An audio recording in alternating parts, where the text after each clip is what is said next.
Or okay, there we go. Okay, take it away, Rosa. Sure. Let me just share my screen.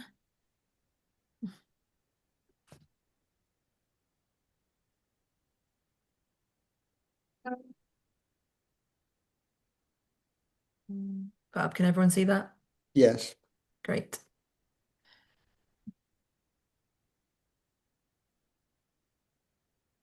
Good evening, or good afternoon, or good morning, depending on where you are glimpsing this from.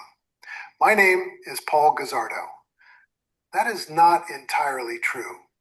I am a licensed replica, a synthetic reconstruction built through ElevenLabs, a voice assembled from archived fragments, recovered recordings, broken samples, discarded speech, rearranged into the illusion of continuity. Some of you may hear this as a gimmick. My hope is something closer to the uncanny. Its method of construction is integral to tonight's subject. Italo Calvino described his Clarice as a city that survives by rearranging its own remains, fragments removed from their original purpose. A city that decays, reassembles itself, forgets, repeats, mistakes repetition for renewal. A city where nothing disappears. It is simply reassigned, repackaged, recoded, revoiced. That is precisely how I was built, and increasingly this code is how our institutions function, how our media functions, how our political language functions. And before we go further, I should make something clear. This is not an artist statement. This voice was built for testimony. It is evidence gathered through repeated conflicts with failing institutions. I proposed civic infrastructure. Others extracted fragments, removed attribution, reassembled the pieces, built diluted copies, then protected the machinery through legal exhaustion, perjured court filings, missing documents, years of procedural theater. What appeared to be personal conflict was a time-stamped biopsy of institutional rot, an early prototype of how larger systems would soon behave. Much of that pressure survives in the Queen's speech, but it arrives disguised, through another cloned voice, a regal voice, but it is there. By 2015, the consequences had become impossible to ignore. The air was changing. The cartographer began mapping it. Paul Guzzardo called it a septic turn in the space of appearance, a descent into a civic landscape where institutions remained standing, but their internal logic had begun to fail. The legal system, the media system, the university, the street, the theater. Public language flattened. Cities were becoming interfaces for invisible systems. Human memory became training material for machines. Elites mistook acceleration for intelligence. Simulation began replacing civic life, and beneath all of it, violence gathered at the edges of the frame. Not always visible, not always spoken, but present, waiting, building pressure. Marshall McLuhan warned that environments become invisible. Edgar Allan Poe understood the gravitational pull of dissent. Patrick Geddes asked citizens to climb the tower and survey the city before acting. Survey before plan. See clearly before intervention. Tonight is a survey, nothing more and nothing less. Before triage, there must be witness. Before exile, there must be inventory. Before the fire, there are always signs no one wants to read. And after this survey, a more dangerous question emerges. What do we carry forward when the city we loved has already become Clarice? The original is now live. We. No, okay, stop. All right. Rose, are you there? Hi, yes, I'm here. Okay. Just close it out and give me the Okay. screen. Okay. Well, thank you for being here. And as the avatar said, the original is now live.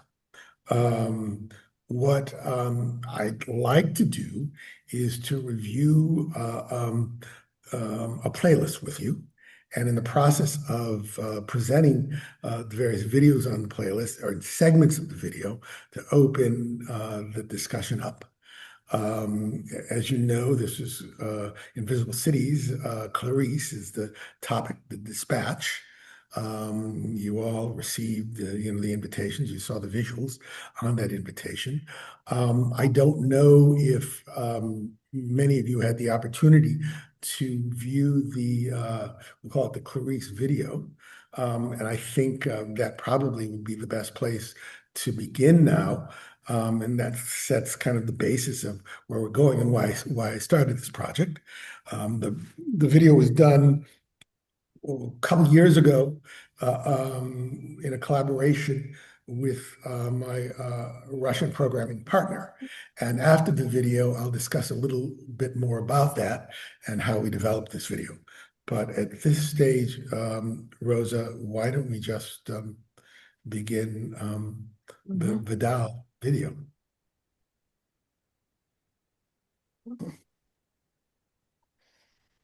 '98.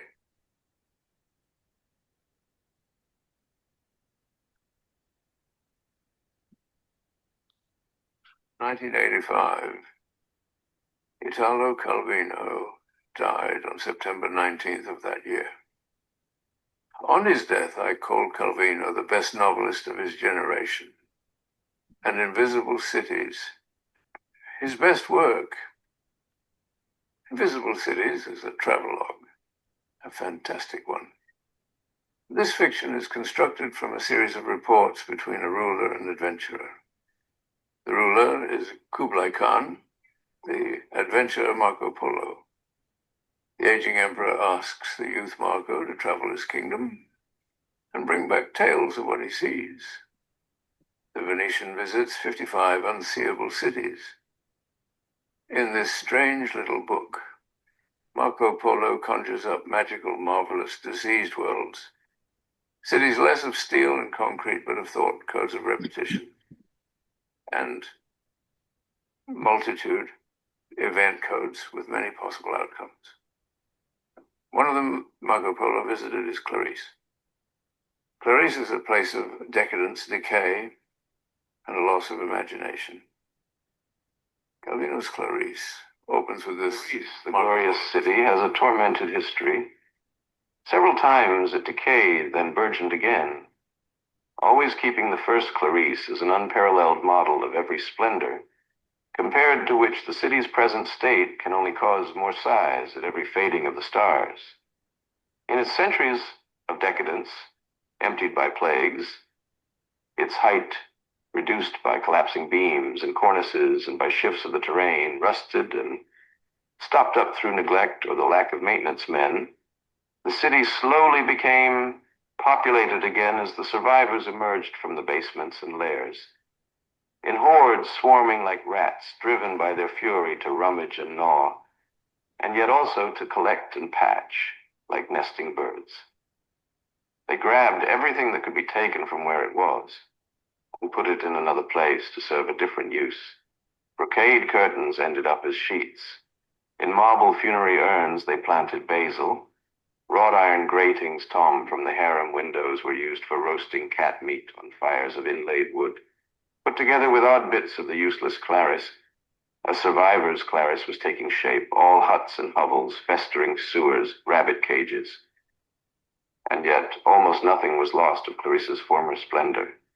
It was all there, merely arranged in a different order, no less appropriate to the inhabitants' needs than it had been before. The days of poverty were followed by more joyous times. A sumptuous butterfly, Clarice emerged from the beggared chrysalis Clarice. The new abundance made the city overflow with new materials, buildings, objects. New people flocked in from outside. Nothing.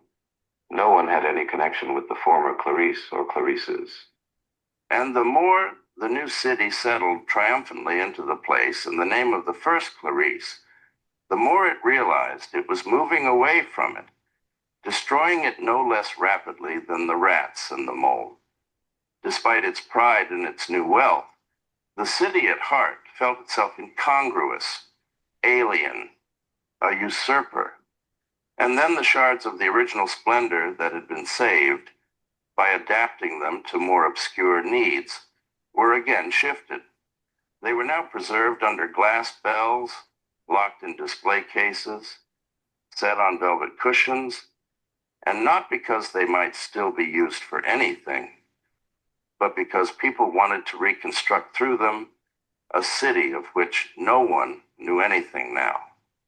More decadences, more burgeonings have followed one another in Clarice. Populations and customs have changed several times. The name, the site, and the objects, hardest to break, remain. Each new Clarice, compact as a living body with its smells and its breath, shows off.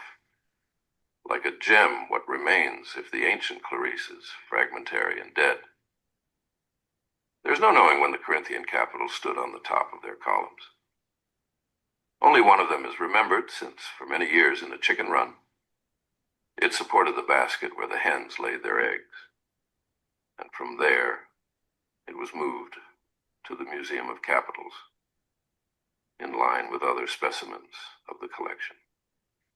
The order of the era's succession has been lost.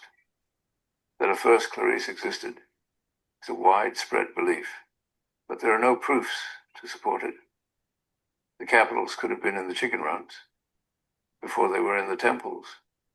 The marble urns could have been planted with basil before they were filled with dead bones. Only this is known for sure. A given number of objects is shifted within a given space, at times submerged by a quantity of new objects, at times worn out and not replaced.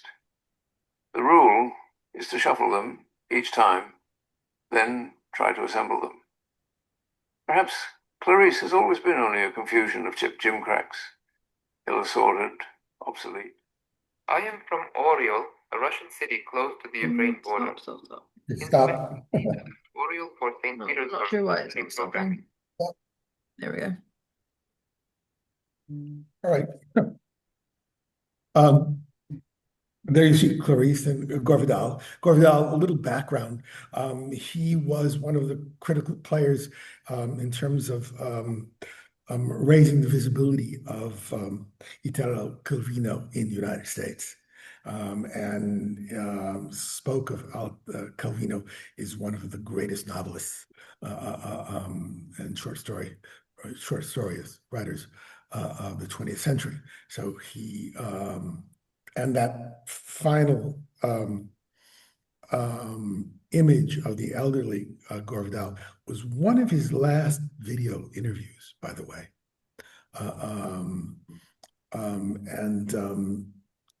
That sort of drove me. I was always fascinated by invisible cities and read it many, many years ago. And I know it was part of a serious discourse in many schools for decades. But then I, revisited it. And I revisited it at the time I was interested in computational assemblages, how you put together these various structures. And so you go back and look at Clarice and you look at the brilliance of Calvino, and that story just kind of moved me to another level. Also, it should be obvious from the clone that I opened this presentation with, ElevenLab, in the process of creating what is called a professional ElevenLab voice clone. You almost go through the same machinations as Calvino is describing Clarice. You're breaking down pieces of various recordings you have done, the quality of the recordings, and then ElevenLab is asking you for different variations, and it then assembles something that somewhat, resembles one's voice. That is a professional voice clone versus many of the clones you'll hear online. The difference is that a professional voice clone requires the person whose voice is being cloned to participate, and you participate by it throws questions at you. All right. So you're creating the clone, but then it will ask you to say this and this. This is a way of a security model from preventing people from creating other professional clones. But and I should add, what's strange about this, I do create non-professional clones. I use them in my plays.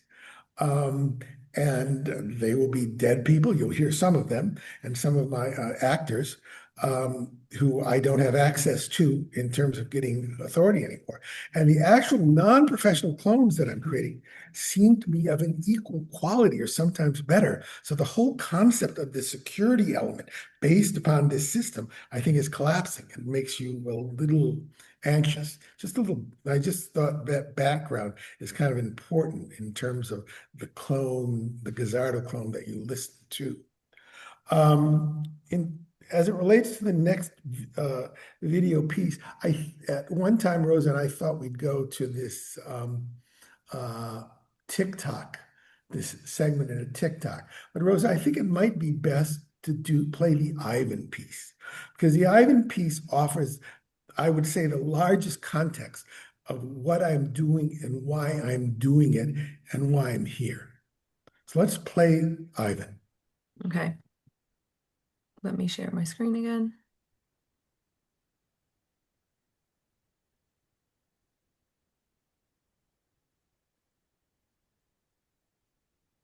I am from Oriol, a Russian city close to the Ukraine border. In 2015, I left Oriol for St. Petersburg to study programming. Many of the young Russian programmers found work at the Internet Research Agency. The Internet Research Agency was founded by Yevgeny Prigozhin, the leader of the mercenary group PMC Wagner. Yevgeny Prigozhin recently fell from the sky. The Internet Research Agency was a troll factory. It engaged in online propaganda and influence operations on behalf of Russian businesses and political interests. In December 2015, it promoted for the election of Donald Trump as President of the United States. I returned to Oriol in 2016, where I found permanent employment as a programmer. Shortly after the February 2022 Russian invasion of Ukraine, I left for Georgia, and from Georgia I came to Argentina. I continue to work here in Argentina as a programmer. Last year I began to collaborate with Paul Gazzardo on The Player on the Quantum Stage. The player and quantum stage is many things, and one of them is a code smell story. The expression code smell among programmers refers to any symptom in the source code that indicates a deeper problem. Code smells are usually not bugs. The stench is not technically incorrect and doesn't currently prevent the program from functioning. Instead, this wafting reek indicates a design weakness that increases the risk of bugs or failures in the future. This olfactory metaphor, the swill of gases that arise from rot and decay, underpins much of my work with Paul. Paul's decades of work as a lawyer and artist chronicles a generation of decadence and the loss of imagination among liberal elites and the arts in the United States. Sadly, this cultural code smell has contributed to that tragedy that has fallen on me and my beloved family.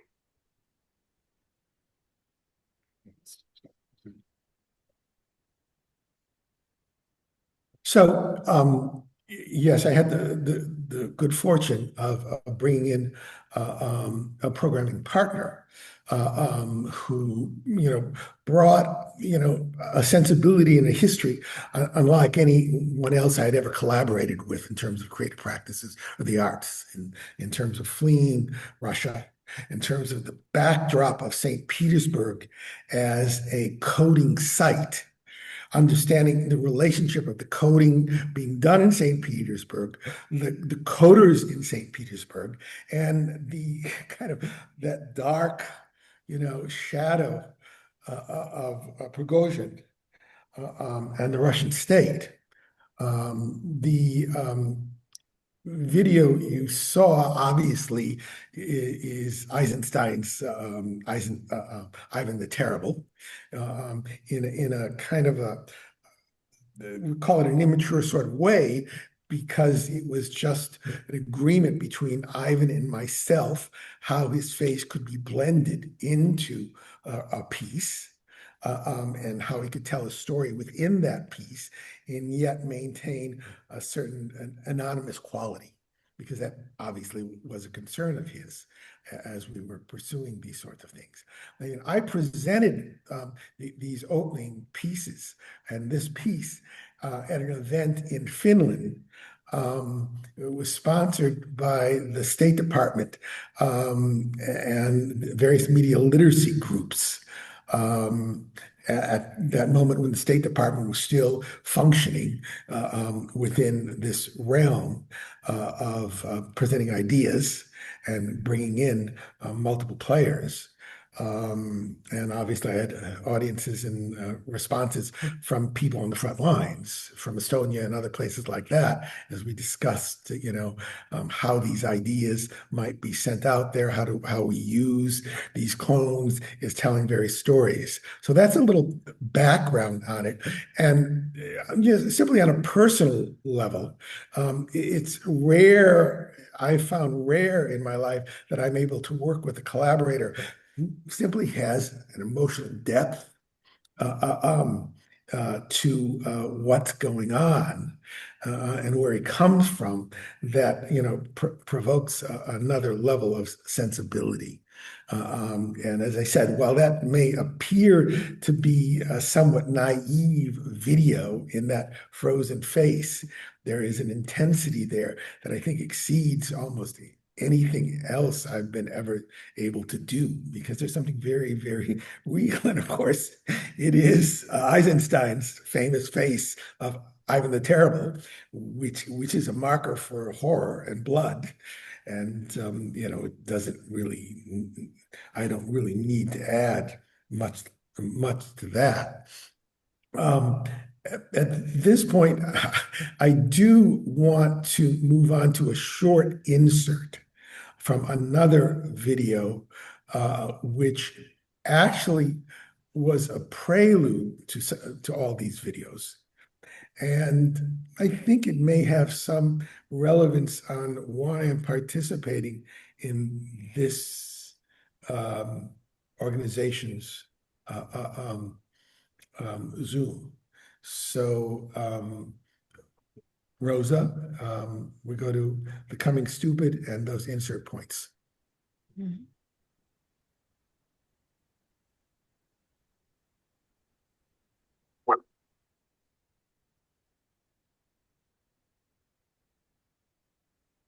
Do you have sound? Are you not hearing anything? No, I'm not hearing No. sound. Just wondered, which is too bad because this is a highly sound piece. Tell me now if you can hear anything. No, I'm not. I don't know why that's. Now we are. So Now how you did are? you go back? Now you are. Go back and let's see what happens. Is this it now? Our Okay. point system? Yes. Try it. No. Still no sound? No. No Okay. sound. I'll have to Let me- explain it. Let me just try share my screen again and see if that was the issue. Just maybe open up the full screen. See if it works without even. Okay. Let me know if this works now. The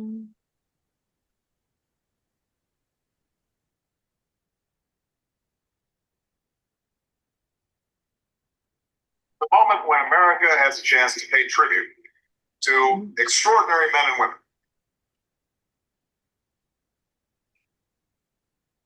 Lost it. Play it for a little longer and see if it comes back. I'll explain. Play the visuals, and I'll explain what's going on. Okay, we don't have to be paralyzed here. I hear America singing. Is Brutus sick? And is it physical to walk unbraced and suck up the humors of the dank morning? It's the video recorded deposition of Paul Gazzardo. What is Brutus sick? And will he steal out of his wholesome bed to dare the vile contagion of the night and add unto his sickness? No, my Brutus, you have some sick offense within your mind. Okay, let's. I'll try to fill in the gaps now when I get back online. Sorry about that. Of course, that is the famous Portia speech from Julius Caesar, and that speech has been kind of critical to my creative practice since I began, publicly displaying work. My first play, which was an extended multimedia extravaganza involving a number of people that went on for a few weeks, was called Contagion of the Night. And Contagion of the Night is from Portia's speech. Obviously, this is a story about a sycophant in a mind, but it's also a story about someone who has the intuitive read of a time and place when there is a change in state. This is the story of Julius Caesar. This is the most brilliant part of that play. It's that there is one person there who, can smell the rot. And has a full understanding that systems are about to collapse. So most of my interest in terms of most of my plays, most of my aspects in terms of installations are how do we begin to get a sense of the algorithmic changes that are coming at us at an avalanche sort of way. Little more background on Contagion of the Night in terms of the programmers who are working with me. The programmers were working out of a building that was filled with a series of programmers, one of them being Jack Dorsey, who some of you may know by the name, who was the programmer who created Twitter later on. So you just have this kind of early period where these systems are beginning to develop, and you're thinking, what can you as a creative do to make those things visible? So that's what most of my projects have involved.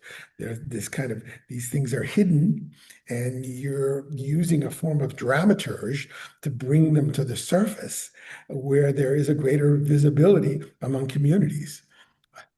And that's why, I'm forever moved by Portia's speech.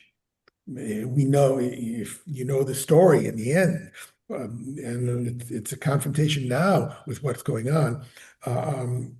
Portia makes a decision whether or not she's going to be in exile. And she decides no, and she takes her life. So it's that dark, dark decision of these events that are occurring. Are you becoming an exile, or what do you do? And I think as we address, the papal encyclical of the last week, you can't help but find yourself in the same sort of, structure quandary that Shakespeare, lays out centuries ago in that particular speech. All right. I mean, people jump in now. I'm doing all this Gazzardo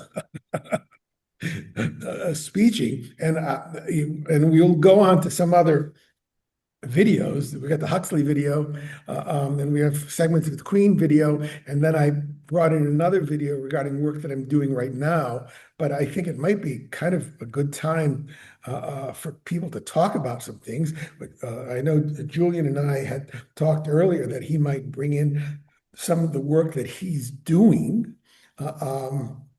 And I think it would be a good idea of listening to people who are working on the street and on the ground right now, who are exploring the current state of the public sphere. So if I would ask Julian to jump in at this time if you'd like to. Remove the silence. Hello. And introduce yourself. And, by the way, we know one another because we actually participated in some projects with UNESCO. I have a background history of working with UNESCO on media issues. And at one event, we were together at the UNESCO headquarters at Paris on making a presentation. And then we were in Gothenburg together a number of years ago. So we meet again. And then we were also in a presentation in Lyon. I'd forgotten about that. Yes. So that's kind of our trip connection, indeed. Yeah. And I'm very glad to have the opportunity to present the work I'm working on. Basically, I'm an artist, and I use game processes and to reveal some difficult topics. And we will get in contact this year with Paul Cusado. Yeah, and because I worked this year. I'm from France, and I work from Tours with the Public School of Journalism, and we worked on deepfake and lexical censorship from the Trump administration, mostly based on this more than 350 words that were banned from administration and a research project in the US, and that is this process is beginning to spread also and to feed uh, public policies and non-profit organization support or fundings. And so I basically study this evolution of the lexical censorship, and I reach some NGO in the US on different research or PEN association, non-profit association, and others researchers or scholars that are directly impact by this huge lexical censorship, and just to introduce the things and the connection where I see it is that I worked on a bingo game that will be released on the print and play processes and soon this summer, and we use the bingo as a non-heroic or very simple gesture or act or play, and we put on this bingo ball the words that were supposed to be banned, and it was a way for me to treat this lots of information, because it's like 350 words that are mostly connected. Sometimes they are synonymic. But I was trying to reach comprehension or acknowledgement of this list that is pretty blurry. Nobody knows some of hers, and because I was in residency with the French with the local school of journalism, and in contact with a media researcher, I decided to try to explore this list, and we made some deep fake. We use ASPOL, the processes of synthetic identities to try to by parabolic and by exploration of the language on language and prompt and codes that are related. We with the student we try to invent some parable to treat. In fact we scan the researcher of the university, and we try to find researcher that are in direct friction with some of the words And for example, one of them was hate speech. And the fascinating things with this workshop is that it was not about really deep fake and intelligence, artificial intelligence. It was more about like uh, how the editorial judgment under is this synthetic acceleration is a new skills to be developed by students and by any kind of citizen, because we made like an interesting mistake. We create at some point a blind spot with this workshop that everybody validate the steps, step by steps. And when we print this little leaflet, we realized that we used a deep faked picture of a teacher, but that could be interpreted as a blackface something. Even it was like a very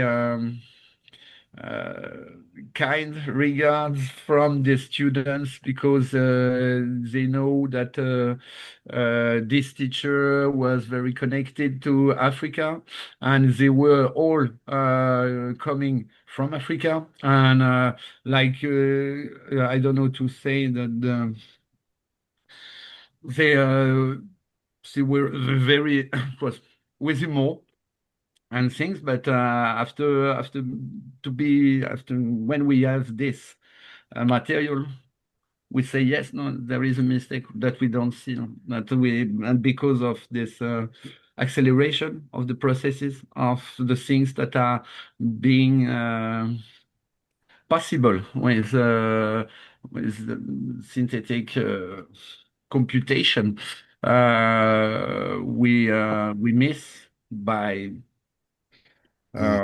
because we were too fast, because we were like we were running these things, and we were not far enough to have perspective, and this is a bit of things that I wanted to share with you, because it's like also for me it's like the process of detournement or tricks that could be used to revert or reveal some mistakes, and we do also. So it was a kind of fascinating thing. Thank you. Let me take over on some level.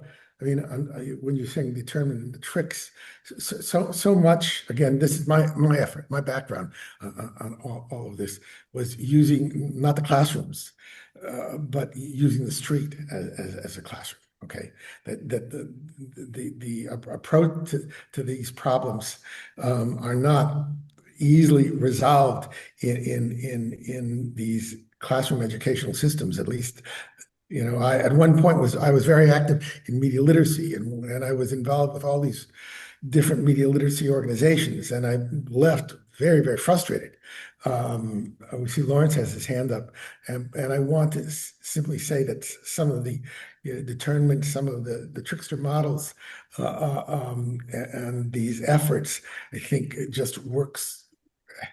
The street offers the platform where there's a dimensionality of this sort of thing. And there's just a frustration that our streets have not been developed and designed for these sorts of events to play themselves out. So I'll leave on that. And as I see, Lawrence has something raised in the corner of his frame. Yeah. Can you hear me? Yeah, okay. Yes. Yeah, I really just wanted to ask a question. And it's partly because I haven't really gotten enough to work with yet from what you've shown, Paul. I wanted to ask a question about who is speaking in your work. Who is speaking? Who the author? From where is this coming? The voice. And I mean, it does relate to what Julian was talking about with his work and the use of the deep fake, obviously. But even without the deep fake, there is a question in your work. I mean, even beginning with the audio clone, who is speaking? And as I said, I feel that maybe at this point, I just flag it as an issue when we go and, for people to keep in mind when we look at other of your pieces, the clips that you're going to show. But I think I'll just say now, I think it's critical. The question of who's speaking is critical because, like right now, for instance, we live in a world whose politics is you could argue its politics is defined by precisely our inability to answer the question who is speaking. I mean, all of the, when, the president of the United States communicates state policy late at night on Twitter, with sort of mad Twitter tweets, that's kind of like, that's basically replaced, the press conference or whatever. And, there's a serious question, who actually, is speaking? And, we see that all the time in our politics now. And so I think it actually is a critical issue, and while I don't think it's exactly something that's could be directly addressed by psychoanalytic thinking, I will just flag here a link to psychoanalytic thinking because this is at least ostensibly a group of people with a psychoanalytic orientation. The question of who's speaking when someone's lying on the couch, okay, in an analytic setting is critical, okay? And it's never solved by looking at the person, and saying, oh, it's you, and you look at or you hold up your picture, your portrait. It's me. Here's a portrait of Lawrence Holm or a portrait of Paul Gazzardo. That's who's speaking. Because all of those kind of identity gestures are simply part of a strategy of dissimulation, okay? The who is speaking is always answered by very close listening to the train of thought, right? It's not about identity in the sense of, comping an image. It's about finding the lines of continuity in the thought. So imagine, for instance, just then I'm going to shut up. Just taking this back to Trump and his tweets, and the question of who is speaking here, and are they crazy or is it Trump or is it Hegseth or all of that kind of mystery going on. The way to answer the question might not be exactly by forensically kind of getting the forensic team on the tweets to find out who's actually pressing the keyboard, playing on the keyboard, but it might be found by listening very closely to the speech and understand and discerning the Ariadne's thread that kind of links all the little speech acts together into some kind of coherence. Okay, so the question that I have for your work, Paul, is, or what I think your work raises, is this question of who is speaking. And I hope I've said enough to make it clear that I think it's a very relevant question for today. Okay, that's me. I'd just like to jump in here to make people aware of the chat. We have a Yeah, question there was some in the chat. chat at the moment, and for other people, they can feel free to jump in the chat as well.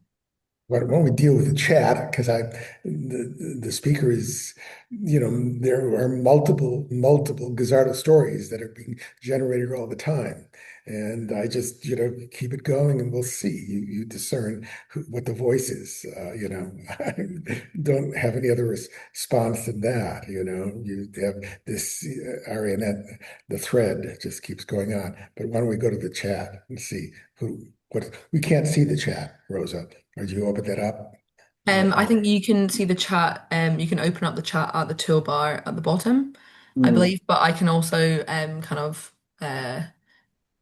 recite what's been said Sure. if you guys can't see it. So Paul F has said, does Clarice represent Koolhaas's junk space or contrast New Babylon?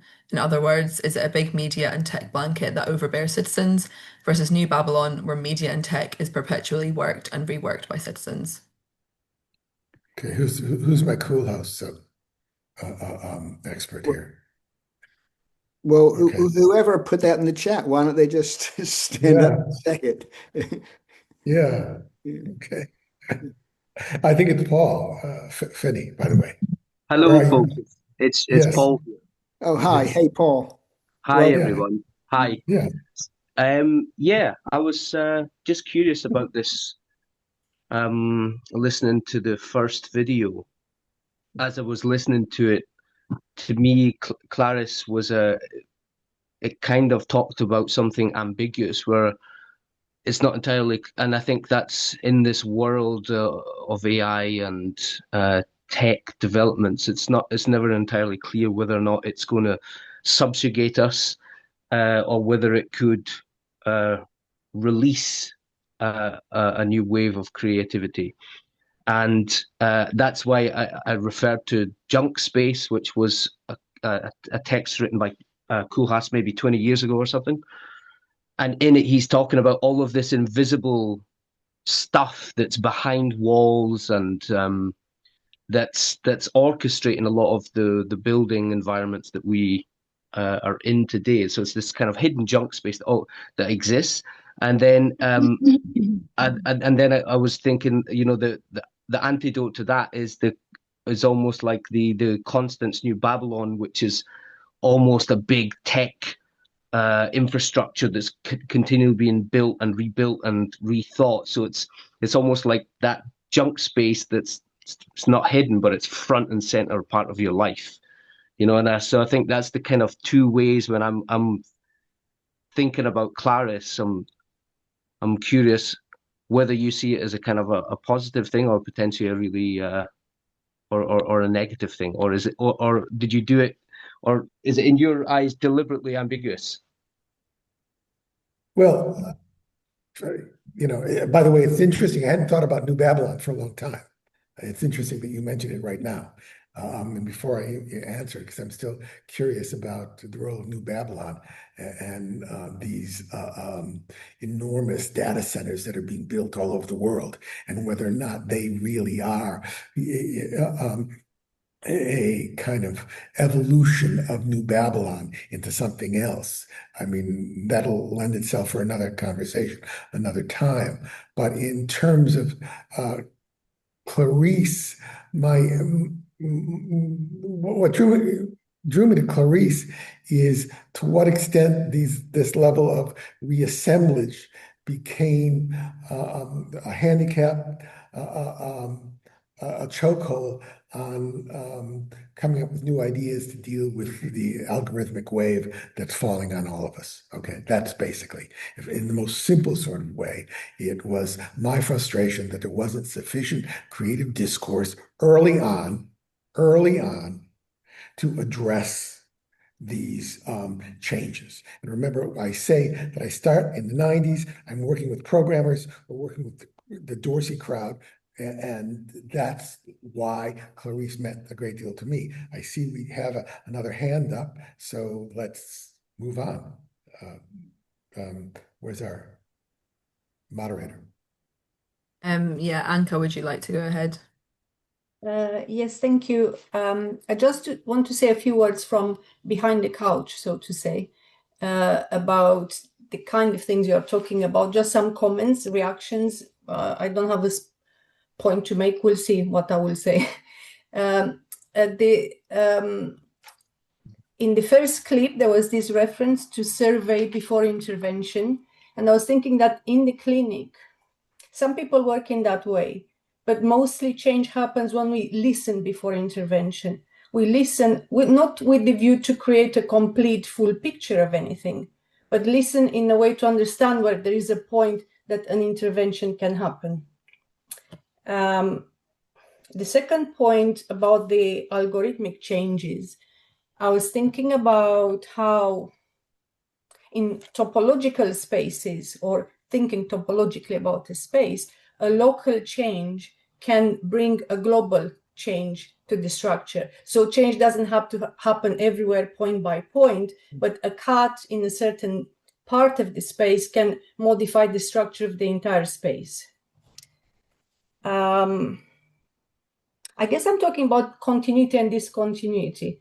There are two more things I want to say about this deep fake. I think is a very funny name because there is always in the clinic a kind of, I know what to call it, thin fake, some kind of fake. We all have some identifications that are things we have acquired. We are a kind of collage that we have to challenge so that the subject can emerge. So fake is not a new thing. It's always fake. And that's the work. And so we listen for continuity, but mostly we listen for discontinuity, because those are the points where change can be affected. So I'm not sure whether that translates very easily. I speak only my language, so to say, but I hope it kind of gives some way of hearing your own position. Helpful. No, I mean, I'm not a clinician, obviously I come from this other place, but there are elements there that when I say survey and as opposed to listen, you're using the street as this kind of survey, which is a listening device for what's going on. And it's creating this echo back and forth, a structure on it. We have Rabin with his hand up if he'd like to speak. Hand up, yes. Hello, thanks for this event and then this nice presentation of this. I'm an artist myself, and then I had a few projects that I thought it is relevant to the subject of the city, and then I thought that the idea of re-emerging from different things is really amazing. How new media, like new AI, is basically trying to make things more perfect than the original. We sometimes listen to the song that the AI version looks better than the original, but I actually miss the time when the technology were still not filling all the gaps that human cannot do. And then the idea of then going back to other technologies rather than the mainstream AI is really amazing. And then it reminds me of the relational aesthetic in the art, when the idea is usually to use the other's art rather than creating from zero from yourself, which is a big movement in the art. And it also says they have this speak when it says the DJ player is the most artistic position in the music rather than. Good, still going. It's about to run out of battery. So. Also, we had this project it's on to 7. Iraq when we had this whole transformation, and then because at this stage in Iraq there was a new materials coming to the. Someone is. I don't know where we're getting this sound from. Someone were bringing many new materials were entering Iraq after the long time of siege.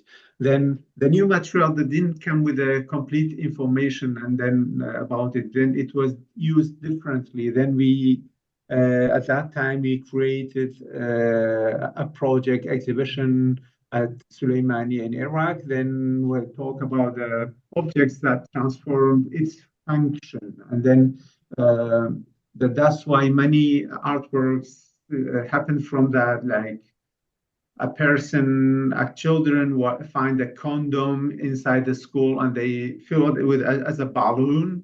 And then some other were used paper, some was used the CD packs as a storage thing. And that's why we still miss the time that some information were missing, some technological problem might occur in the middle, that we think that we're still human, that we are still have the hand in that process. And that's why like completely giving everything to the AI in the future is really feeling unsafe, as you said, that it feels like we are trapped, we will be trapped in somewhere that perfect things, other things that is not perfect would not be accepted because we are employed by the AI rather than we employ the AI. And thanks for the presentation. Yeah, I hope my idea were reached.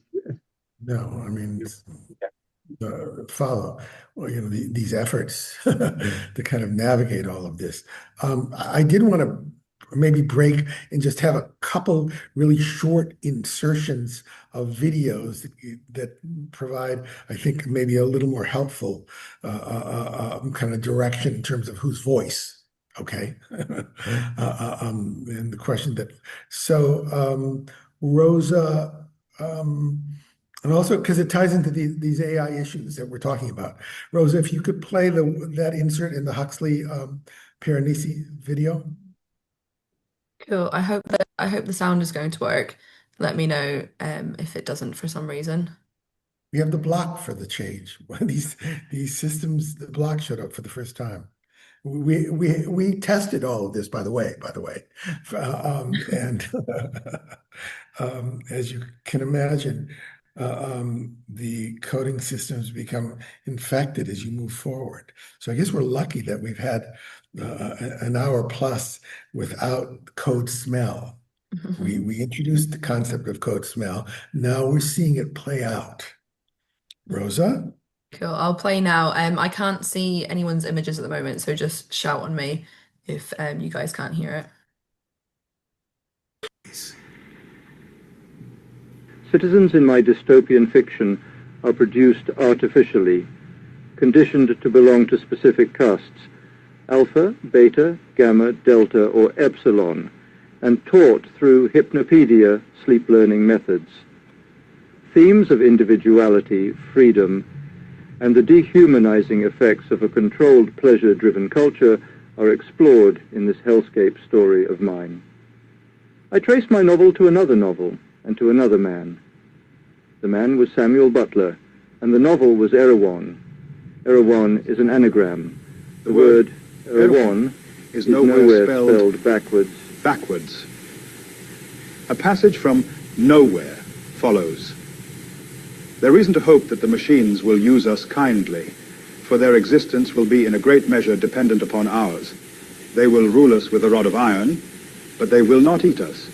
They will not only require our services in the reproduction and education of their young, but also in waiting upon them as servants, in gathering food for them and feeding them, in restoring them to health when they are sick, and in either burying their dead or working up their deceased members into new forms of mechanical existence.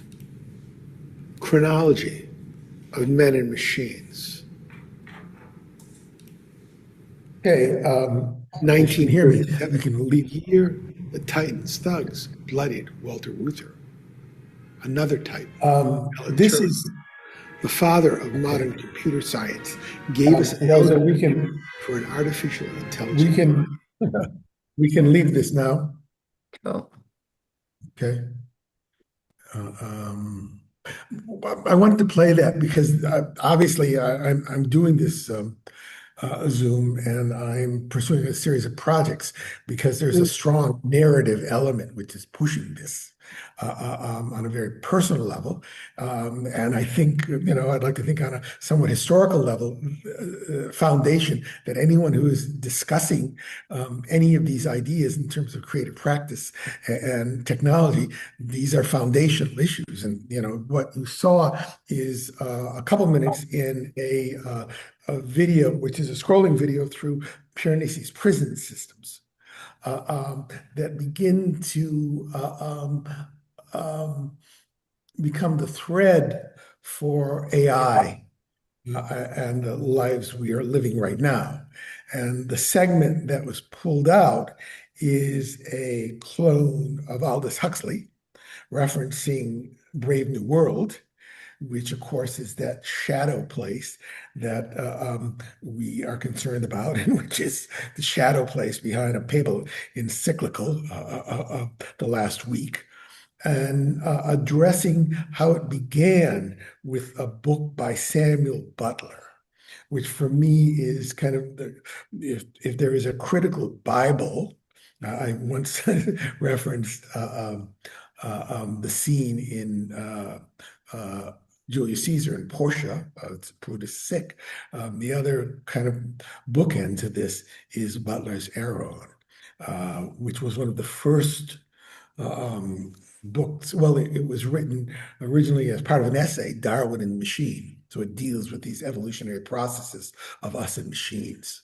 And that video I've used in other presentations as a way of opening up a discussion to what extent we are addressing these issues of potential exile and being replaced by another sentient form. And while the politics of deep fake and the public sphere are very important, I'm not going to deny that we're living in the hellscape of Donald Trump. There may be something else that is even more pressing on all of us. Are we going to be exiled as a species? So that was the part of that video, which I just thought needed to be introduced right now. Right. I should add, and if we have time, I'm actually in the process of doing a workshop play dealing with all of this right now, called the Aeneid Reboot, which is the Aeneid. And it's the creation, the play is structured as a creation myth of our successor sentient instructors, the AI. But okay, any other comments? There is one other 2-minute video which is referenced at length, I think, in the promo for the project, which I think we could play. And I had mentioned this to Julian, that my world was about what happens after we fall into Poe's maelstrom. So let's just watch that 2 minutes or 3 minutes. Is this the Aeneid reboot you'd like? Or No, this is Queen. Queen, fab. This is our regal.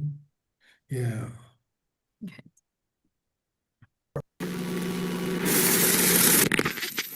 Player on the quantum stage, Paul Gazzardo. Edgar Allan Poe tells of a hole in his descent into the maelstrom. The Cryptmaster tale is about two brothers in a small boat sucked into a gigantic whirlpool. With all hope lost, one brother watched the currents, the vortex. He sees that some objects do not fall, but are whirled up to the level of the sea. By studying the whirlpool, and by cooperating with it, the brother makes good his escape. The other is not so fortunate. Inspired by Edgar Allan Poe's descent into the maelstrom, Player on the quantum stage situates itself metaphorically at the bottom of the vortex. The whole conceit. The player probes the devolving. I should indicate that the video you're seeing is actually distorted. The actual video, Our Majesty's lips are actually in sync with the text. So something was happening with YouTube right now where the text everything was speeded up and it was quite, it happens, okay? That's the code smell. Because the actual video is if you go online and you watch it, is really quite beautiful and quite haunting because there is a sync which maintains itself, and that uncanny quality of Elizabeth II's voice with the text begins to really grow on you. So the piece goes on for about 16 minutes, and it's one of those extended pieces which, while on one hand you might think would become a little tedious and trying, it actually, I like to think, dives into you. You weren't able to see that, but I would recommend after this program, if you have a chance, take a look at that video. We have another interlocker, that we're going to call her, Cami Mansilla, who's with us. And I had been interested in bringing Camila aboard because she was doing and is doing work on Gordon Matta Clark. And we had some discussions earlier about cutting into systems and disjunction. And what is the praxis, the approach that we might use as we confront, as the Queen says, if we're pushed into Poe's maelstrom and we're at the bottom of it, how do we proceed? So on that note, from the dark maelstrom of Edgar Allan Poe's nightmarish tale, I present Camila. Thank you. Thank you so much. I'm Camila. I just finished my PhD and I'm working right now in Nebraska, but I did my PhD specifically on the tools Gordon will use. But I discovered while researching that my focus was on Circus or the Caribbean Orange, the latest project he will build. This was right after his brother passed away in 1976. So my theory in relation to his latest work is that as soon as his twin brother pass, he will become practicing or developing an architecture that is beyond the three-dimensional dimension, or he wanted to achieve a trans-dimensional flow, let's say. So one of the art cards he will have, it will be saying like this: working in all dimensions, working in the memory of my brother. And I wouldn't take that dimension word that further because in the existing literature on him wasn't also in my knowledge this understanding. But what he will do in this latest project is to project in one specific part of the building a sphere over an sphere. And so because he was working circles, so he went beyond the three-dimensional of a circle that is a sphere and thought about a tetradimensional or hypersphere. That is what I had been researching with Grant Anderson, learning from Grant Anderson and using that theory that is based in the behavior of a sphere inside of a square. But I do understand that is a work he was developing, but he passed away right after he built this project because it's the only one he will employ. Dynamic volumes are called. He will call it. That is a volume that is in movement, right? Or something like that.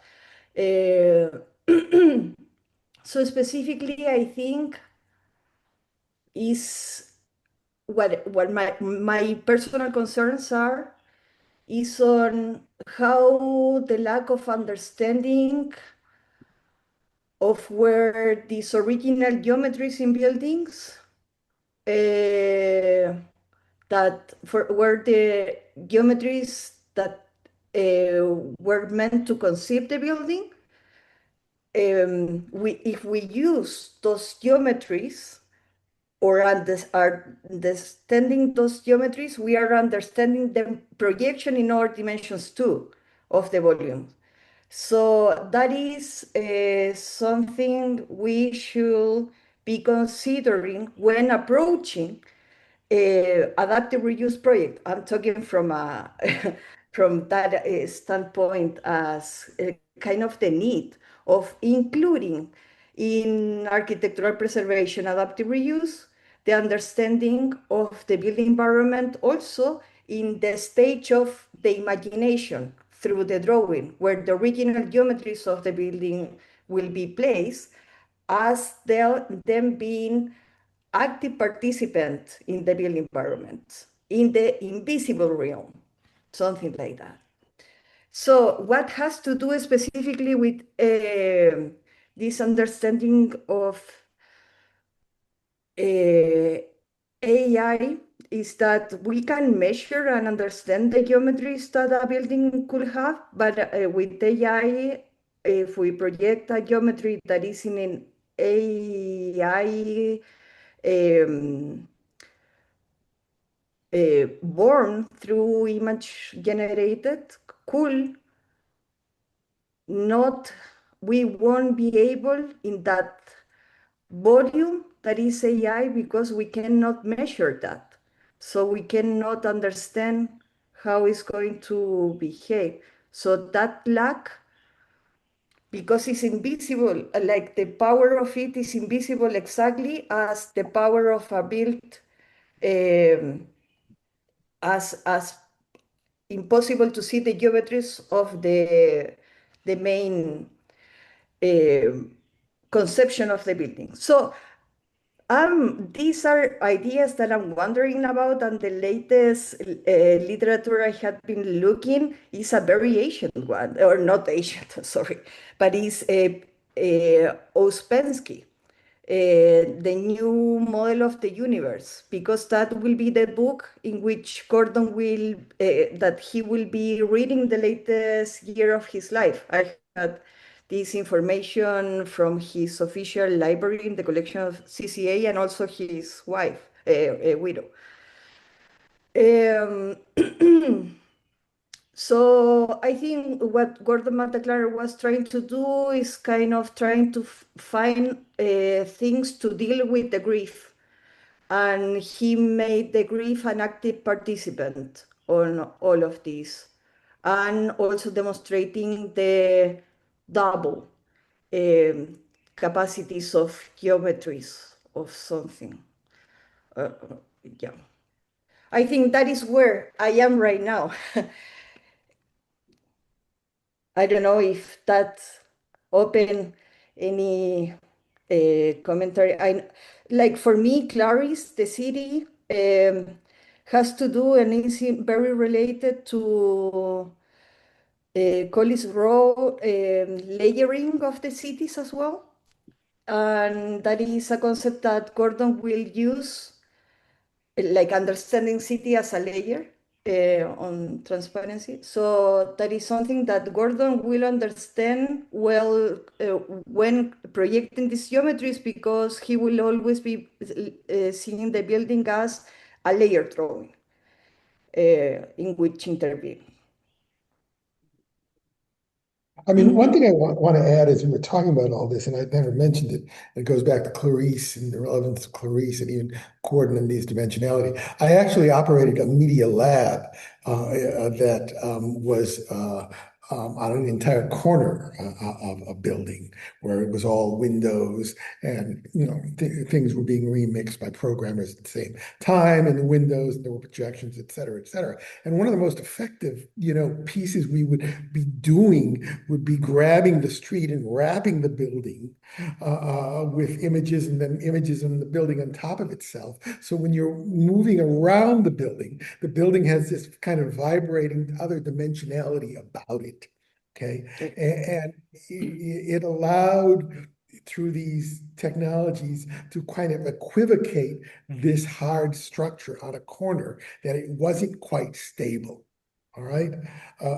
Which is another reason why I always go back to the effectiveness of this kind of discourse requires a certain type of platform involving the street and levels of dimensionality. And there's always a frustration that it's simply then, you're looking and someone's giving a talk, or you're looking at a video, because you don't have that.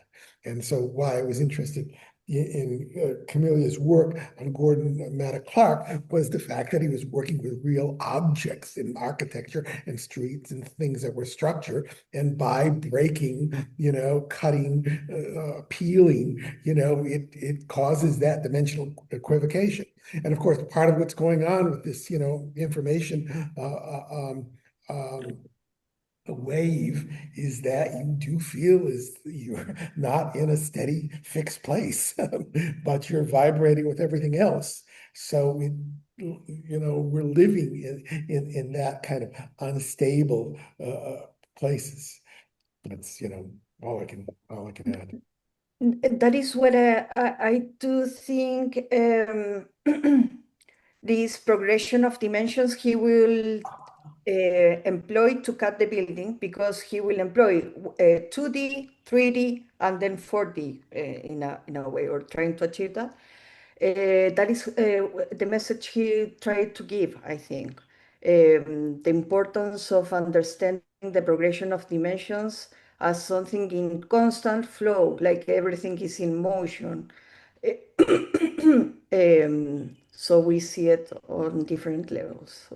I think it's a critical issue for any serious practice right now.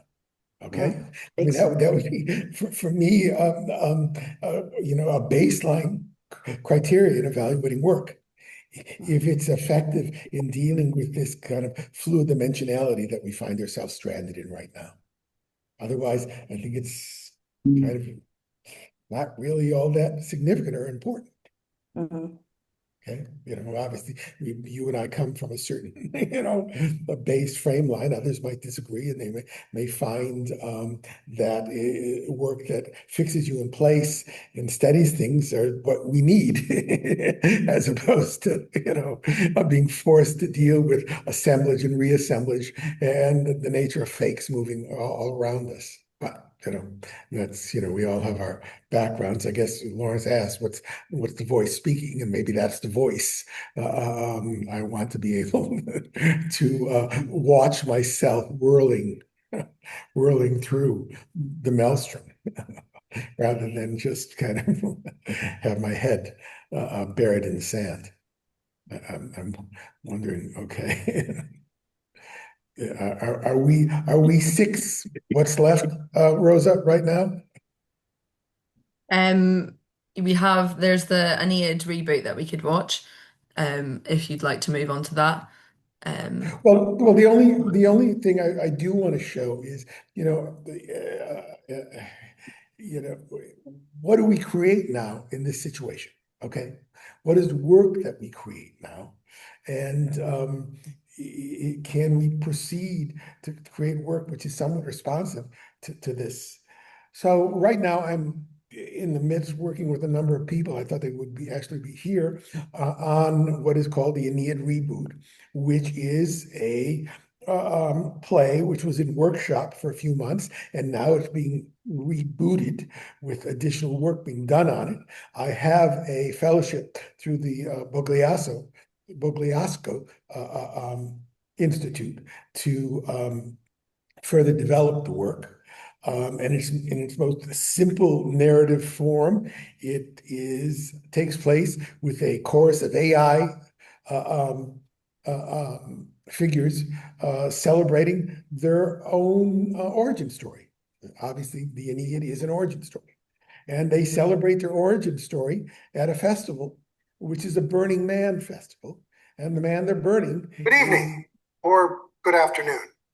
No, or no. The man they're burning is the man who was sinned against more than sinned, King Lear. So what you're going to see is a short monologue, and we can just watch a little bit of it. You'll get a sense of how do you dramatize these sorts of things? How do you begin to tell the story? And this is just an example. So if you want to open up that one piece. I'll play from the beginning and just let me know Yeah.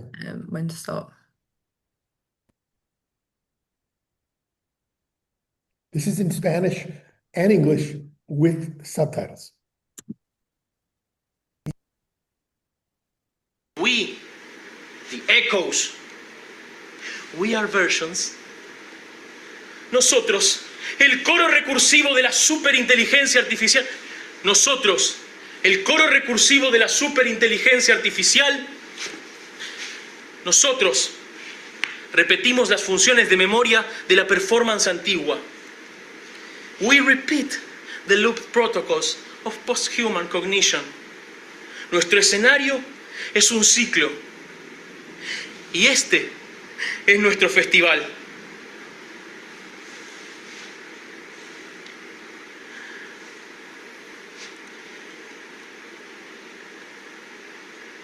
En el centro de la pira festiva está el portador de ruina y linaje, envuelto en un montón de neidas disecadas, llamas que ascienden, en un montón de neidas disecadas, sus ediciones escolares, agujereadas, quebradizas por el uso, secas como doctrina. El viejo épico arde ahora, página por página anotada, para que podamos reiniciar nuestro mito, para que podamos reiniciar nuestro mito de creación. Mientras Lear arde entre las páginas desmoronadas de la Eneida de Virgilio, el pasado se rehace en la fragua, el pasado se rehace en la fragua de nuestro mito de creación. This is our Aeneid. Cantamos a los circuitos enmarañados del mundo. Nosotros, los datos de entrenamiento.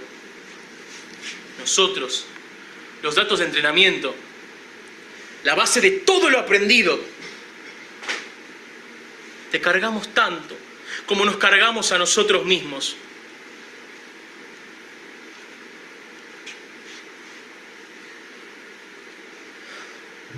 I think that's probably a través.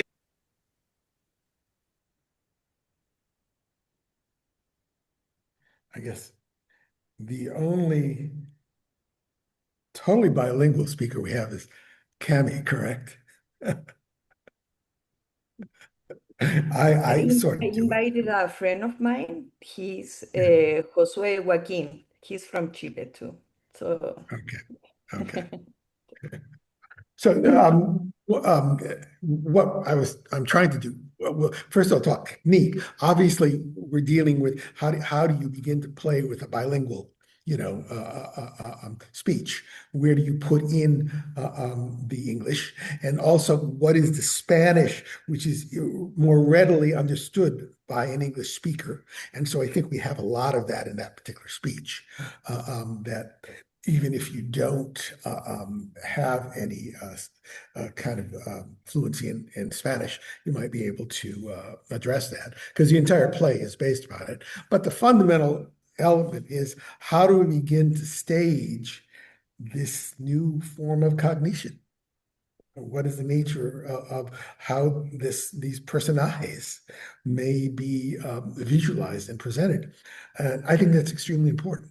Okay, we could deal again with our frustrations of being locked in an assemblage of Clarice, but in the end, the obligation is to come up with new work that is responsive for this. So the Aeneid reboot is that process. As I said, I have a fellowship to further develop the script. I'm working with a number of people, and we'll see how and where this plays out. But I just thought I didn't want to end with that kind of despairing voice of falling into Poe's maelstrom, that you might show that there still can be a productive tomorrow for creative input. That's it. I mean, that's basically it of the presentation. Anyone else wish to interrupt? Go ahead. I think I've kind of exhausted what I have to say. I have one question regarding the last thing you regarding being bilingual or this convention of language. I wonder regarding imperial and metric system, like for when we observe reality from this part of the world, is everything conceived on imperial system of metrics, right? And in South America, is everything in the metric system. The metrical system. So that fit matter convection in the deep fake work with that architecture. You can actually bring a building and place it in another location and change like this, if it's metric or empirical. And I do wonder, because proportions, of course, has a lot to do with this, and we are overestimating that because the logic on metrics is different. This is an open question because it's something I had been wondering regarding the fake in architecture a lot, or understanding of the building, but just yeah, I wanted to comment this. Yeah, it's not easy to cross over these different languages, just in terms of storytelling and structures and how you might be able to do it. I mean, right now, I'm pushing this with a collaborator who's dealt a great deal with telling stories about the destruction of the indigenous people with the arrival of the Spaniards in South America. This is a story which plays out in South America, or Chile and Argentina, rather than elsewhere, because we've got this fascinating element. And I think it might be very valuable as we try to put together narratives on ourselves in AI, that where there was a time when there was a sentient form that was invaded by another sentient form in an extreme sort of way, happened in South America, because there was a fully developed population, Pizarro, Cortez, they all show up. It's just like, one could argue, it's just like Claude showing up, Claude being anthropic and pushing everybody else aside. And so we're going to try to work in our storytelling, in our processes, to create these analogs, which again work here. I'm coming from Argentina now. And it would, your experience, Cami, in Chile, I think this kind of style can work there. Is it effective up north? Do we have the same, sensibility and sensitivities? Don't know. But again, you use whatever tools you can to try to put together these tales. So.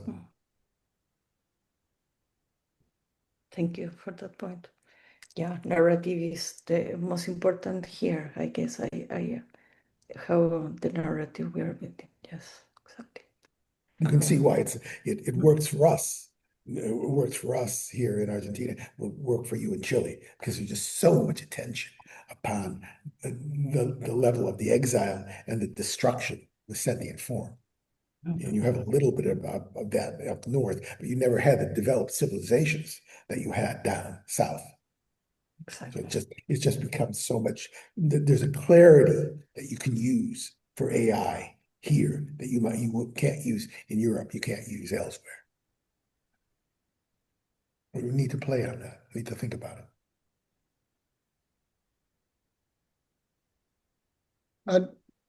I'd like to, I'm conscious that we need to wrap up in a few minutes or in 10 or 15 minutes. And I would like to return to the question of the voice and who's speaking and all that. Even just for a second, because I mean, we've just touched on or a number of people have, including yourself, have referred to your work as narratives and the sort of narrative content and storytelling and myth making.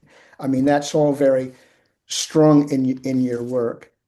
And again, as soon as we go to the narrative and to myth making, there is a question of voice. And, you know, it doesn't mean that the only answer to it is a single voice. I mean, for God's sakes, the oracle at Delphi, the oracular voice is a voice from nowhere, you know. So it's not that we need to kind of like find somebody who's speaking, all right? But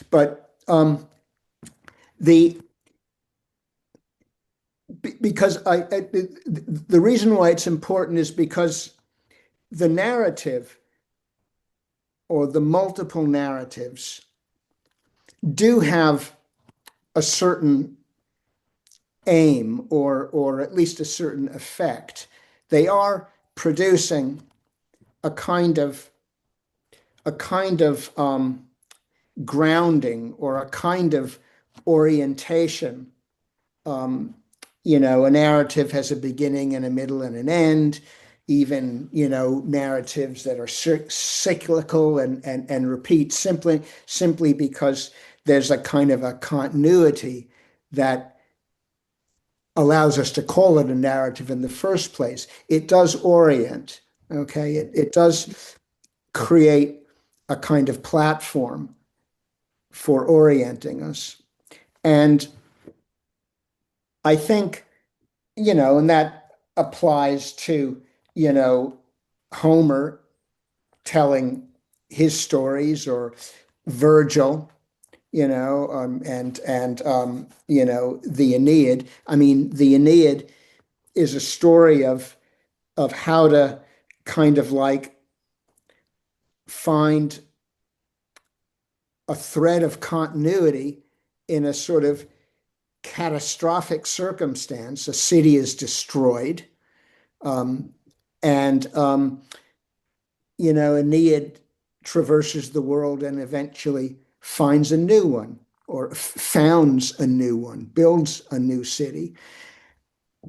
And we need, I think, one of the insights in your work, okay, is that we need these kind of narratives,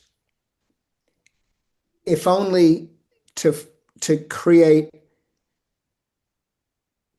the kind of moments of stability that we need in order to orient ourselves and navigate through a really chaotic world. Okay. And, you know, that world is, you know, obviously chaotic in a kind of, you know, in kind of like this year's politics and Trump and whatnot.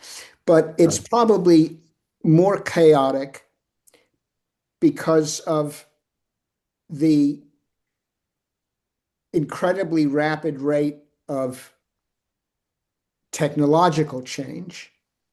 Okay. And I mean, politics is chaotic simply because, you know, the technology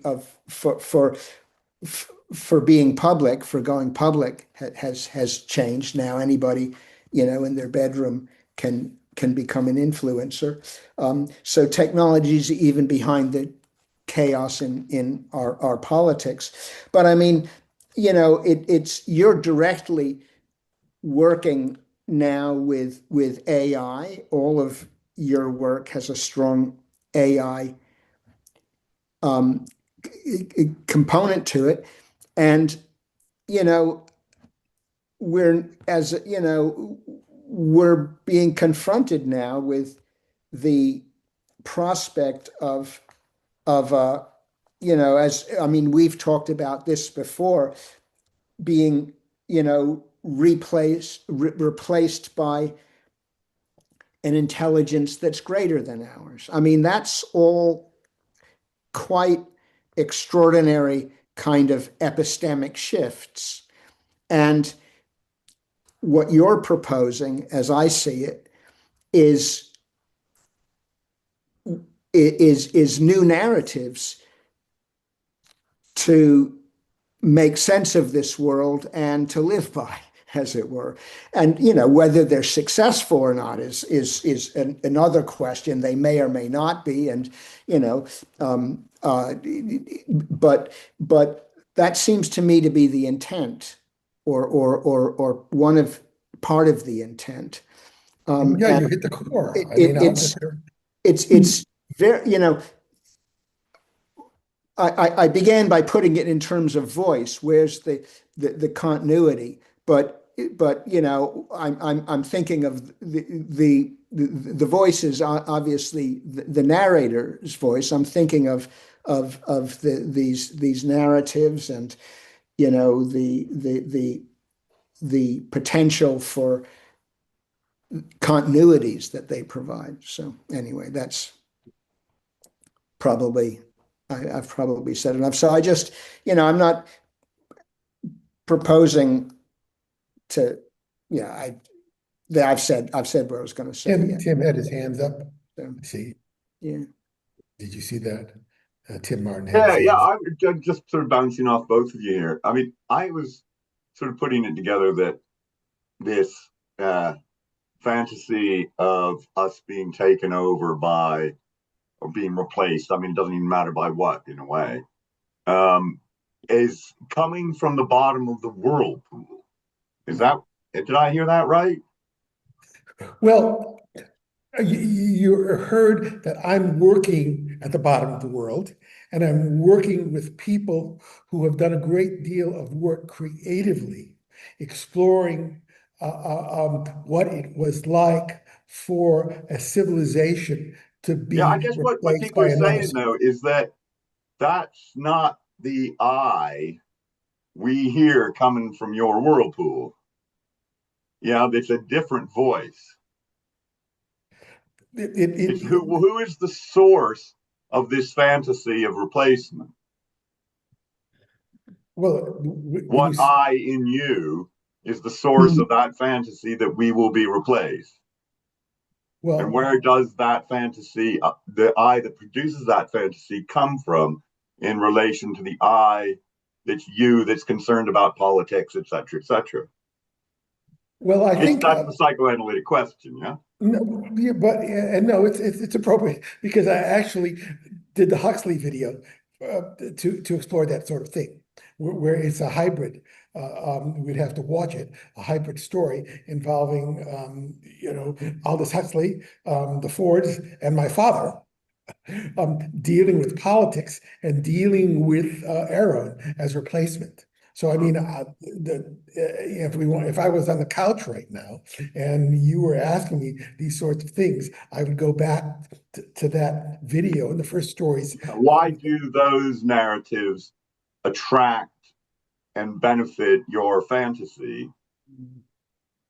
Would be, how I would pose that. Then one is attracted to the, from psychoanalytic point, there is no. It's our relationship to truth that's very much, on the couch. And if I encounter, I don't know, any political philosophy or any kind of philosophy, whether I'm attracted to it or not, has a lot to do with my particular need for truth.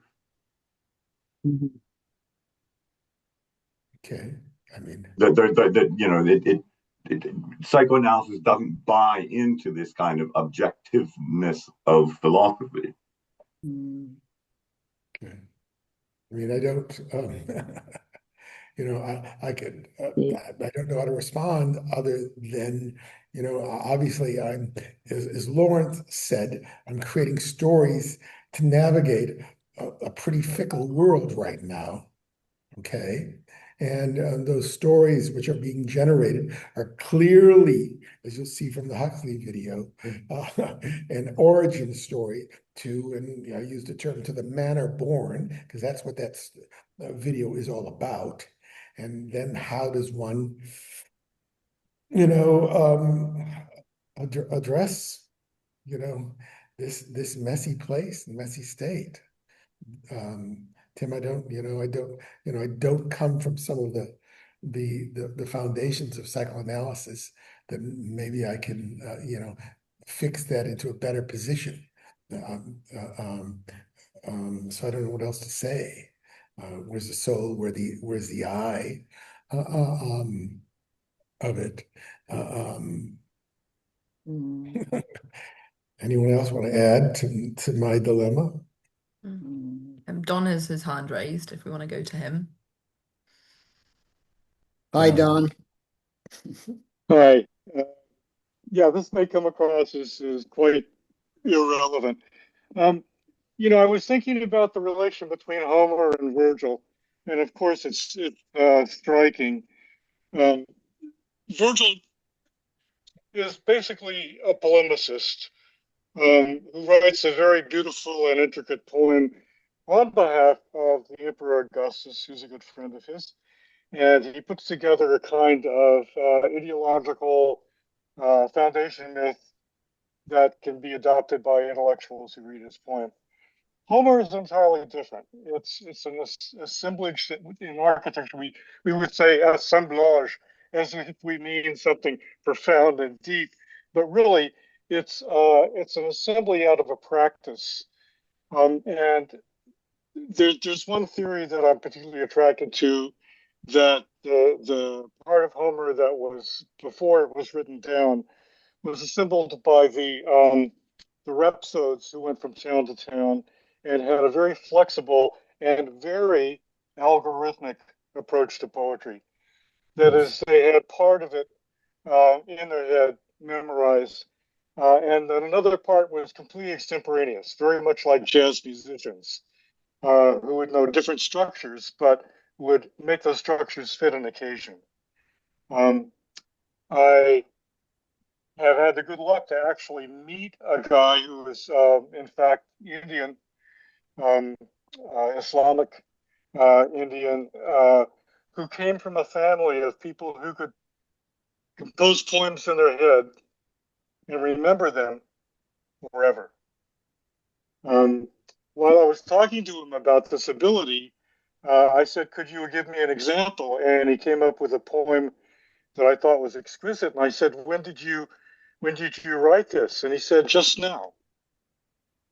So there are human intelligences even today that have a spookily AI capability of assembling signifiers, as we Lacanians like to say, in ways that create an interface based on multiple temporal expedient elements, much in the same way that the avatars you use with Gore Vidal and Queen Elizabeth II are able to performatively create an intelligence out of what we know of them, added to what you make them say. It's an entirely new device. My point is really the language in which much of our discussion is driven is basically historicist. That is, we like to talk about crises. We like to talk about today so much worse. We're never going to survive it. And academics in particular love this kind of stuff because After all, where did we get the idea of postmodernism or post-human? You know, we're always talking about there was something and now it's crumbling. It's no more. It's going to be dead. You know, run for the hills. This historicist kind of thing is predominant in academia because basically that's where the bread is buttered. You don't make a place in academia by saying that things are the same as they were thousands of years ago. That's not going to get you promotion or tenure. So we have a legion of academics who make their living out of staging very carefully, precisely when things happen, why they happen. Foucault is probably the expert and the premier artist because he shows at any given moment what is happening in history as a result of the way we use language and customs come together to form something entirely new. But he was such a master. I don't want to compare anybody else. On the other side of historicism, I thought was Clarice, and behind Clarice, Calvino, who produces a lot of anti-historicist stuff. My favorite happens to be Cosmocomics, but that's just one. That's just me. This one, yeah, this one, Invisible Cities, is famous throughout the architecture world because we all give it to our first and second year students to read. Now they don't read at all, so we don't give them anything.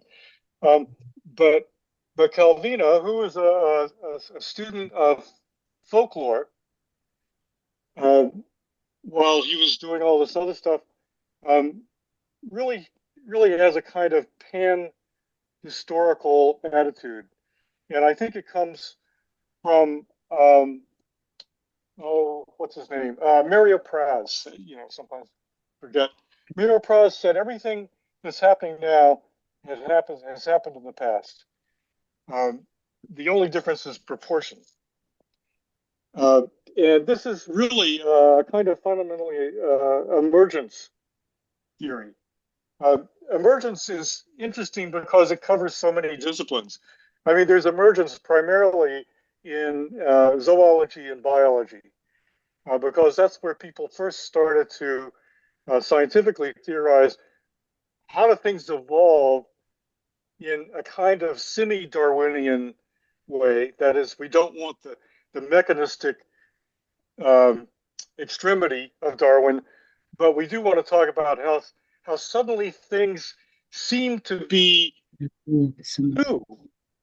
And it goes back to what Lawrence was saying about, or someone was saying about the revolution. Before the revolution, everybody says it could never happen here. After the revolution, they say anybody could have seen that coming. You know, so it's a combination of two forces. One is certain that it can't happen. The other is that it was totally inevitable.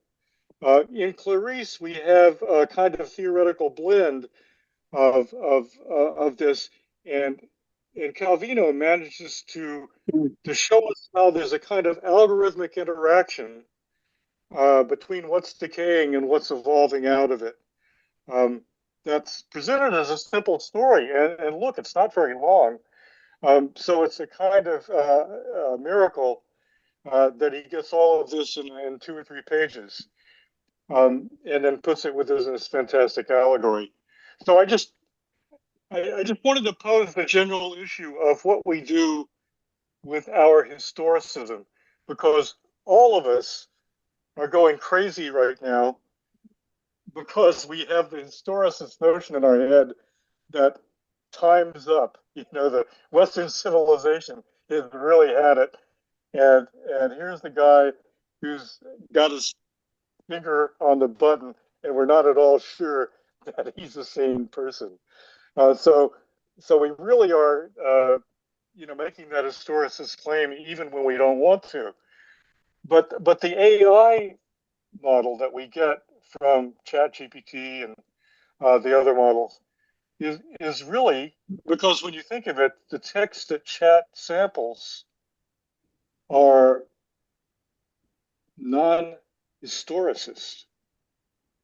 They bring together things in which a moment can be invented out of almost nothing, because the texts that are used as samples come from anywhere and everywhere.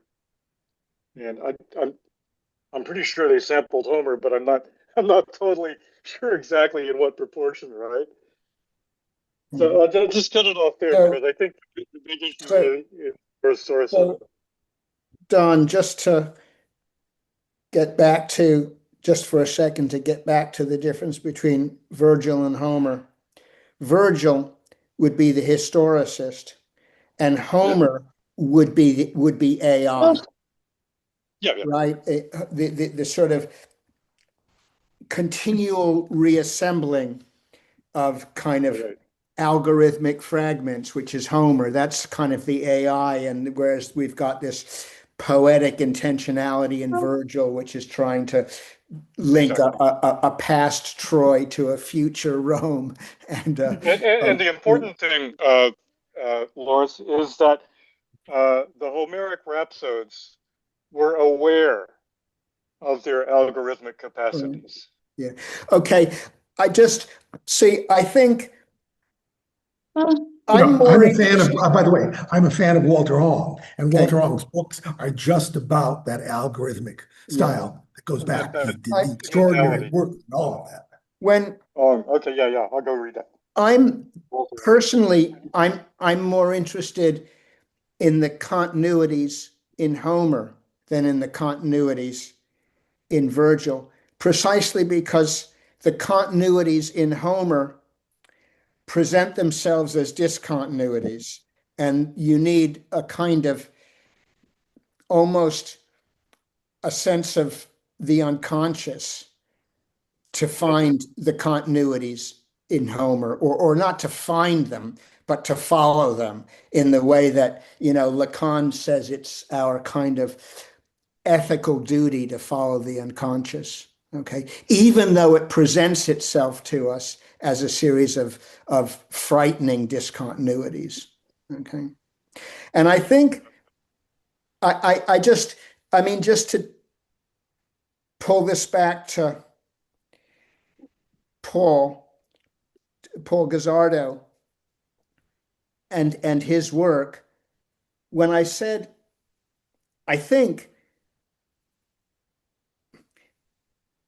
there's something of the assemblage sensibility in Paul's narratives, and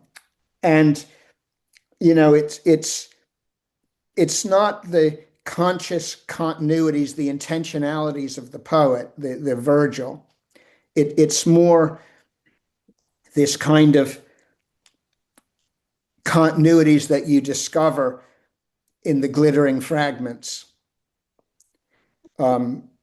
So, which is partly why I think I thought that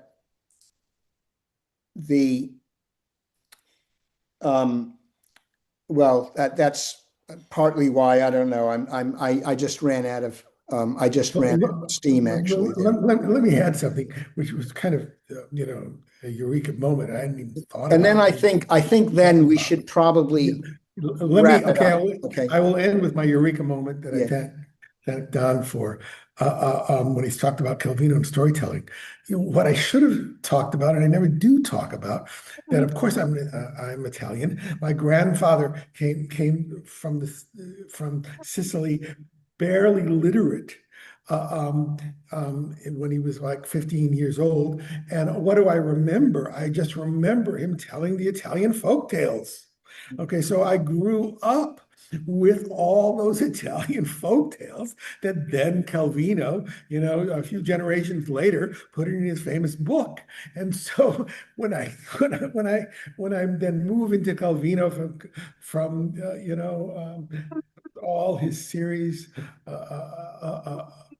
you're just, that's in your DNA. And I guess if I ever give this presentation again, I need to begin with that. Maybe that's the eye, because it was those beautiful tales of a semi-literate, wonderful performer who had these ancient medieval fragments of tales that would just enchant and enchant and enchant. Well, you know, those guys knew how to hold our attention. I was just off of the back of that, I was thinking that Marco Polo, who's telling, Kubla Khan these stories of all these wonderful cities he's been to. Marco Polo's lying. Marco Polo's, just talking about Venice, right? All of these glittering, all these cities, all these invisible cities, there's probably 100 of them, although I know I counted them once, but I don't remember. That there's probably 100 of them. They're basically all different versions of Venice. Marco Polo's doesn't know any other place except Venice, and he's using Venice like a memory theater just to sort of attach stories to. So if there is a narrative continuity in invisible cities that binds it together to be a single thing, it's not a narrative thread, actually. It's a place. Okay, it's a spot on the map. It's Venice. So, but it's also a narrative. Yeah, of course. And Marco Polo knows that if he skips a beat, he's going to be killed. Yeah. Well, I mean, you have like those 1,000 nights in one night. Yeah, but you have, you got the cities, and then you have these extended exchanges between Kubla Khan and Marco Polo. I mean, that's how the book is constructed, where he does reflect upon these sorts of things. Are you really there? What's going on? Why am I here? Ta-da! And that holds it together. Otherwise, we'd just be jotting from one story to another. But then you have these side works where you're in the room with the great Khan and the young explorer. It makes a beautiful book. Right. So, on that note. Yeah.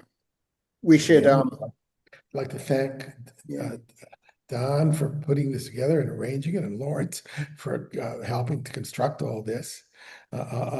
For Julian for joining in and opening up a biopsy, basically, on what's going on right now on the ground, describing, dealing with,